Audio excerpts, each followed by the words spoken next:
Next one we will talk about is, okay, which one are we going to talk about next that we have?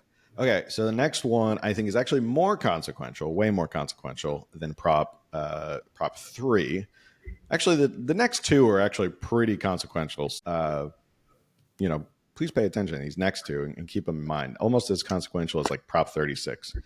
So Prop 33 allows local governments to impose rent controls. What would it do if Prop 33 passes? It would allow for cities to set rent control on single family homes or apartments built after 1995. And landlords are free to set their own rental rates when new tenants move in. So there was this, I guess, something called a Costa-Hawkins Rental Control Act a long time ago for 30 years, which has limited the ability for rent control. Right now, it's on the ballot because nearly 30% of California renters spend more than half their income on rent, higher than any other state except Florida and Louisiana, according to Public Policy Institute of California. Supporters of Prop 33 say that doesn't go far enough. They hope the hope is finally this year is to upend the decades-old rules controlling rent control, but landlord groups opposing the idea tend to have deep pockets and have been willing to spend a small fortune to convince voters that rent control is not the answer to the state's housing crisis. If you've been watching any local TV, you've probably seen this commercial or this ad every single commercial break, as I've noticed. It's someone talking out against Prop 33. And this is what he's talking about. When he talks about affordable housing, Prop 33 is talking about rent control. And this idea of, well, cities will be able to set how much you can increase your rent. It's not going as far as, setting strict caps, I guess you could say, like you can't charge more than X. But it does set sort of incremental basics of how much it can go up. So it does kind of, the argument is if you allow rent control, obviously landlords and developers are not going to want to invest money in California anymore. That's the plain and simple argument of it. If you say, well, you can build this apartment complex and you can create all this new housing and apartments, which is the only thing that California is building right now in terms of housing. If you're told projection wise, you can only make a certain amount of money over the next 10 years, you as an investor are probably going to go, I'll pass. And then they just don't build it. So you've now effectively shot yourself in the foot. Whereas there's not more supply, there's still demand, but now there's less supply. So opponents, does this only apply to apartment buildings, not single family resident rentals? Let's see. This is can raise a policy in extreme. I'm sorry, I should have. Single family homes or apartments. Okay. So it's on both. Opponents say if cities adopt strict rent control ordinances, it will make California's already dire housing shortage even worse. They argue property values will drop and developers will be less likely to build new housing, which in turn will drive up prices in existing rental units. Critics also point out the measure does not actually include protections for renters. Those who are arguing for arguments for Prop 33 boil it all down to one basic point. The rent is too damn high. Teachers, police officers, and firefighters starting their careers are paying half of their salary to live in many California cities, while others on fixed incomes are one step away from homelessness. Those who are against it have raised $53.9 million. Those who are for it have raised $31.2 million. So, they've been outraised by the against, but still a good amount of money is going into Prop 33. Who's the money behind this one? I think I have the tab open, but since you're there. Let's see. AIDS Healthcare Foundation donated $30.5 million. Okay, so they donated a good chunk of that. You said it was, what was the number that they've raised? $31.2 million. How total raised in favor? Oh, in favor? Yeah. 31.2. So out of the 31.2, AIDS Healthcare gave 30.5. Okay. So wow. So, and everyone else is like a couple $1,000s. Like Kevin De Leon transferred $600,000, and then it drops off precipitously. Democratic Socialists of America chipped in $5,000. Oh, generous. So I don't know where they got the money from. That's interesting. Huh. So who's donated the most against this? California Apartment Association has donated $21.5 million dollars. And then the California Association of Realtors has donated $19 million dollars. So a lot of realtors are against this. So I'm trying to because see they who get else. those commission Yeah, check. they don't want they don't want a cap on the rental prices. So obviously, and then obviously, if there's demand goes down, it gets harder to rent out this stuff. Yeah. Makes the real estate market even worse. Then realtors aren't going to have a good time. As we already said, AIDS Healthcare Foundation is a supporter. Democratic Party, California Democratic Party, California Nurses Association. Housing is a human right. Tenants Together, Consumer Watchdog, Night Here, Local 11. Is it Opponents, a human right? I don't want people homeless, but is it a human right? I mean, if you boil it down to, I think human rights do not include stuff that requires the labor of someone else. I think that's a good principle to live by. I don't think anything's a human right that requires the labor of someone else, because once you say something's a You human mean the right that labor without payment or just in general? right, right, yeah, it's kind of like healthcare is a human right, that kind of whole argument. It's like, yeah, but if it's a Sorry, this human is right, getting then it more has. philosophical. No, it's I mean it's a good question to ask, because this is sort of at the heart of what's going on in California with our housing. Is this is one way to tackle it, is the government to say, oh, we're going to step in and impose rent controls. That will help. But yeah, I don't believe a human right to me is something that you are naturally born with, in the sense of like, this is part of just being a part of nature. And I don't want to get down this rabbit hole of like original natural rights Right. and But all that stuff. too many books. We don't have time for this.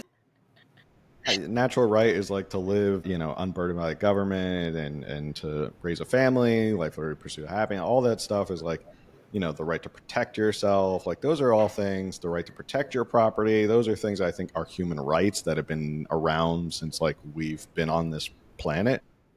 Like, so you have a right to housing, but you don't have a right to demand that someone Right. give you housing. Yes. Yeah, and that's where I think I draw the line. Is like, human rights are not stuff that somebody else. And labor could include not just labor of people who have to do it, it's the forced paying of Right. people to pay for that labor. Right. So when the government says, well, housing's a human right, so you have to help, we're going to increase your taxes so everyone can have a house. And it's like, excuse me? So I labor for the money that I'm making that you then tax and then turn around and give it to people because you say it's a human right. Like, I don't think that's how it works. So no, Right. I don't. Because in that regard, we all have the human right to just not work anymore, and we'll all just quit and then see what happens. Right. Well, that's what usually happens in communist societies, is that sooner or later people just don't see any value in working anymore. Man, we've been very libertarian on this episode today. Between Prop 3 and this one, we've been very, very libertarian. So, not I'm sure we'll get complaints from someone about how libertarian we've been on this episode. Or the libertarians will say that we're not libertarian enough. Whatever. Well, yeah, that's true. As libertarians, if you're out there, there's never you're never libertarian enough. There are people who say like Dave Smith isn't libertarian enough. So that's how. Well, yeah, but now we're going to be told we're not Republican enough or Now conservative we're not enough. Republican. No, we're not. Oh my gosh, you didn't vehemently oppose Prop 3, so you're not conservative enough. This has become a very controversial episode. Yeah, I thought this was, we're just going to talk about a couple props, and now all of a sudden we're going to get canceled by people farther on the right. Anyway, opponents of Prop 33 include California Small Business Association, California Rental Housing Association, California Senior Alliance, Council of Carpenters, California YIMBY. So YIMBY is opposed to this. Those are the yes in my backyard. One thing I've always noticed, side note about YIMBYs, YIMBYs are always yes in my backyard, but it ends up not being there in their backyard. Have you ever noticed that? They're always like, yeah, we should build more of this stuff. I'm a YIMBY. But And it's not like, here.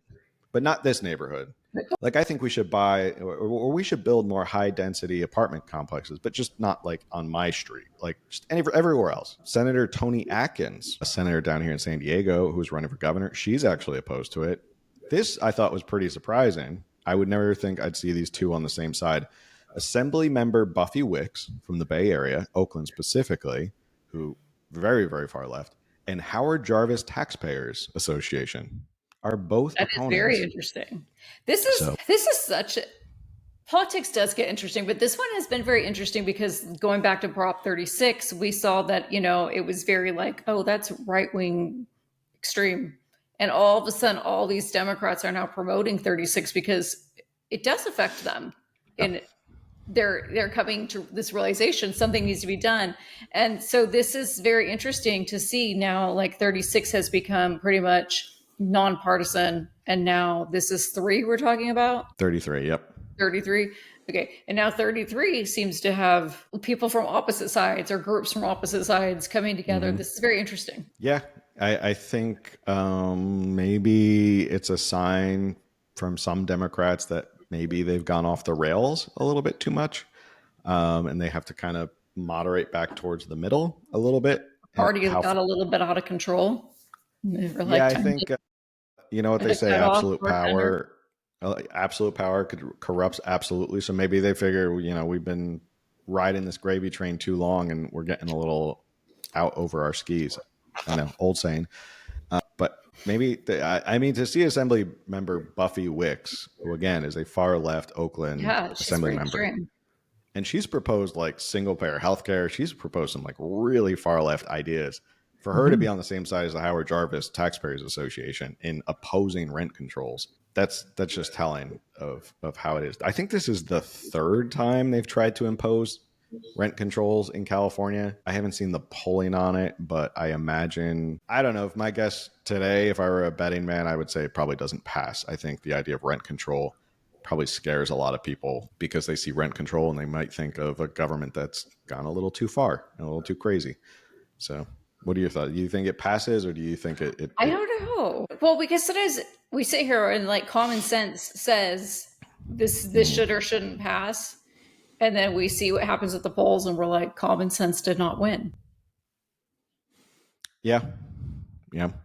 I mean, to It's your point though about people not wanting to invest here, there's been several things that have been happening over the last few years, like mostly local. And when I talk about my sisters, I have three sisters, so it's not all the same sisters, but I have a sister that lives here, and her husband own a few investment rental properties, but they will not buy investment rental properties in California because of all the government control that keeps happening with them. So all their rental properties are out of state. And that's a bummer for California to not have like people wanting to invest in California. yeah. It's This was a thought I was having the other day when I was thinking about the podcast. I was like, at what point someone's got to make an argument, someone who is a better orator in California who can make the argument that we've kind of got stuck in this cycle of every election we're voting for someone because we want the government to fix something.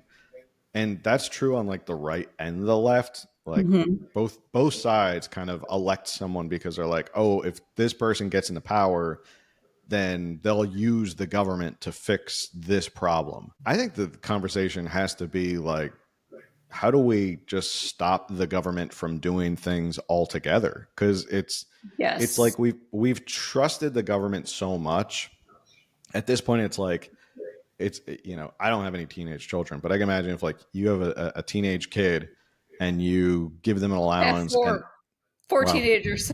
then tell me if this is correct or not. If you give them allowance, they overspend it, they keep asking more, and they keep overspending it and making bad decisions.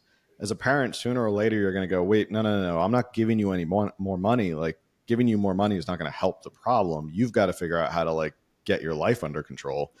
And that's where I think we're at with government. And maybe that's a lot of frustration right now of voters is like the government just seems like way out of control. And like, I think if you're a politician out there, and especially here in California, it might be worth campaigning on. My goal is to get the government to stop doing a lot of things because the Yeah. government's not good at doing a lot of things. Uh, Right. you And know, I want to see them undoing, mhm. so what, like, just there's too many laws about every little thing, and it's time to just stop passing more bills and start undoing things that have been done. And I mean, you and I have talked about this a lot over the years, but it's funny, every so often I'll have an epiphany. And like, actually, after the debate a week ago, right? Yeah. It Mhm. actually seems like it was longer. I saw a tweet, and I'll talk to you about it later because I don't want to take up too much time talking about it. But it was a moment for me of there's too much policy. And I Mm, think I had a realization that maybe I'm a very conservative person, but I don't want the government even controlling conservative like things, like going back to the gay marriage thing. It's like, no, let them be. Let them be. hmm. But fiscally, I'm like, okay, I don't. Fiscally, I'm conservative in the sense of like, stop spending all the money, and that's just like control not spending money. That's all I want the government to do. I want the government to Yeah. be like, we're not going to spend money on that. And then socially, I'm kind of like, everyone just needs to figure it out by themselves. And I think that's where like local community matters. I kind of hate the saying it takes a village, because I don't know, I just personally like was very much like an independent mom in the sense of like I didn't have a village and I wasn't dependent on a village when it came to being like a young mom, young kids, and even homeschooling. I was very much alone in that. This isn't a woe is me thing. But like when Hillary Clinton started talking about it takes a village, and people were like, I've seen the village and I want nothing to do with that. But local community does come together when you have like a small local community, and you see it on like Facebook groups and stuff. You know, Hmm. your local, like someone needs help and everyone pitches in and makes it happen. And I just think if we could be more like that, we're dependent on each other, we're helping each other, we're finding a solution. We don't need to run to this is a problem and everyone's like, well, let's contact our local representatives and see what we can do. Like, can we stop doing that? Yeah. Can we work amongst ourselves and figure this out? Yeah. I want more political debates and discussions to start not in a framed argument of how can the government solve this, but more because that seems to be step one. How can politicians solve this? No, no, no. I don't want politicians to necessarily solve a lot of this stuff. I want them to stop pretending they know how to solve all this stuff. I think we should start from the frame, or maybe just bust the frame and start with a new frame of like, well, what happens if we get the government out of this? Like, I think we should start from that frame of what if we take government out of this thing? Will it get better? And not to really go down this long rabbit hole, but I mean, it's a good philosophical discussion about rent control and government overreach in California. We had a dinner last week for a local like lawyer get together, and it was in Balboa Park. And if you're from San Diego, you know I Balboa love Park, you Balboa love it. Park. I'm And we'll not from walk. there, but I love Balboa Park. It's a shining park jewel of California. It's just beautiful. If you've never been to San Diego, definitely check out Balboa Park. But walking through it, like when we were done with the dinner, it was still, dirty and full of homeless people. And like it just looks like it's not as clean as it used to be years ago. The city manages it. The city manages Balboa Park. If you don't know where Balboa Park really came from, Balboa Park was mostly wealthy benefactors who kind of donated and started to like help build a lot of these buildings. And that's where a lot of like America's shining jewels come from. Like Carnegie Hall came from, Carnegie. Rockefeller Center came from Rockefeller. Like a lot of wealthy benefactors who stepped up and said, we're going to beautify our city. And it's kind of like, well, if you take government out of this and let prosperous people do what they want to do, you get things like Balboa Park. You get things like Rockefeller Center. You get things like Carnegie Hall. You get stuff like Union Square. Like you get these beautifications of cities and these things that make it look good. But then somehow along the way, we've gotten tricked into believing like you have the government to thank for this beautiful thing. It's like, okay, but you're not making it any better. You're actually making it worse. Like it's getting more dirty. It's getting more overrun with homeless people. It's getting dangerous. Like, I was talking to my wife on the way out. I was like, this is, it was dark out when we left. I was like, I don't feel safe walking through Balboa Park. She definitely wouldn't feel safe walking through Balboa Park at night. So, yeah, that's my rant. I think we should change the argument to I think things would be better if we just got the government out of X. Let's start there instead of let's get the government more involved. God, we are so libertarian right now. I don't. We did not plan this. We just became like straight. Like I don't even think we discussed this episode. You just threw in notes, and we were putting I notes. showed I up. literally just put notes of like what props we were talking about. I didn't put like in bold letters and caps of like be as libertarian as possible. Just this stuff has just turned us No, into we were libertarians. real to not discuss it. I asked you what props are we discussing. You said it's in the notes, and That was then it.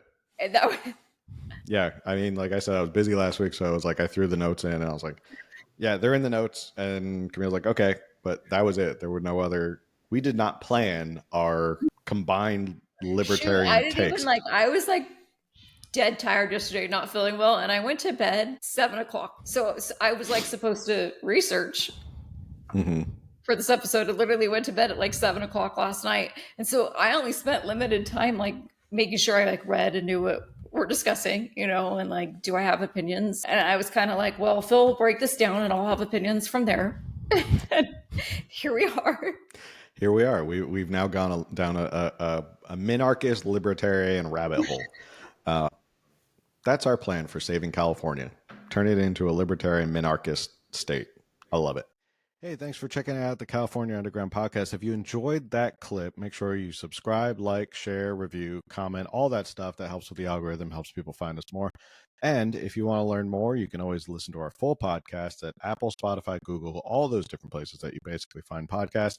Or if you just want to keep watching clips, you can check out clips here, or you can subscribe to our channel right here, somewhere in here.